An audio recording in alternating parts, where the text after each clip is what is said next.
کتنے مضبوط طاقتور ہیں، کتنا آپ قوی ہیں، سبحان اللہ۔ قرآن پاک کے پڑھنے کے حوالے سے جو فضائل احادیث میں ذکر ہوا ہے، آئیے ہم اس کی طرف چلتے ہیں۔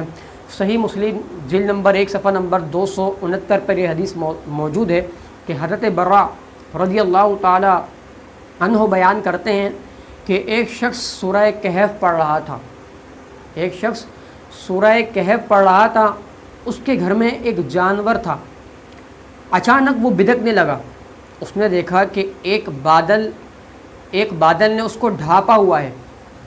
اس شخص نے نبی کریم صلی اللہ تعالی وسلم سے اس واقعے کا ذکر کیا۔ آپ صلی اللہ تعالی وسلم نے فرمایا، اے شخص پڑھتے رہو، یہ سکینہ ہے جو قرآن مجید کی تلاوت کے وقت نازل ہوتا ہے۔ سبحان اللہ، یہ سکینہ ہے جو قرآن پاک پڑھتے وقت نازل ہوتا ہے۔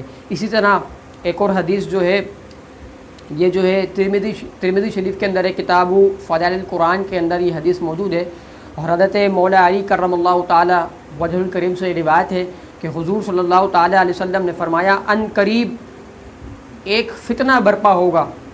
میں نے عرض کی، یا رسول اللہ صلی اللہ تعالی علیہ وآلہ وسلم، اس سے بچنے کا کیا طریقہ ہوگا؟ آپ صلی اللہ تعالی علیہ وسلم نے ارشاد فرمایا، اللہ تعالیٰ کی کتاب جس میں تمہارے اگلوں اور پچھلوں کی خبریں ہیں اور تمہارے آپس کے فیصلے ہیں۔ قرآن فیصلہ کن ہے اور یہ کوئی مذاق نہیں ہے۔ جو ظالم اسے چھوڑ دے گا اللہ تعالیٰ اسے تباہ کر دے گا، اور جو اس کے غیر میں ہدایت ڈھونڈے گا اللہ تعالیٰ اسے گمراہ کر دے گا۔ وہ اللہ تعالیٰ کی مضبوط رسی اور وہ حکمت والا ذکر ہے، وہ سیدھا راستہ ہے۔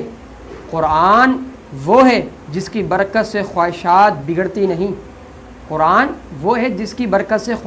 بگڑتی نہیں، اور جس کے ساتھ دوسری زبانیں مل کر اسے مشتبہ و مشکوک نہیں بنا سکتی، جس سے علماء سیر نہیں ہوتے، جو زیادہ دہرانے سے پرانا نہیں پڑتا، جس کے عجائبات ختم نہیں ہوتے۔ قرآن ہی وہ ہے کہ جب اسے جنات نے سنا تو یہ کہے بغیر نہ رہ سکے کہ ہم نے عجیب قرآن سنا ہے جو اچھائی کی رہبری کرتا ہے، تو ہم اس پر ایمان لے آئے۔ جو قرآن کا قائل ہو وہ سچا ہے، جس نے اس پر عمل کیا وہ ثواب پائے گا، اور جو اس کے مطابق فیصلہ کرے گا وہ منصف ہوگا، اور جو اس کی طرف بلائے گا وہ سیدھی راہ کی طرف بلائے گا۔ سبحان اللہ۔ اسی طرح قرآن پاک کے فضائل کے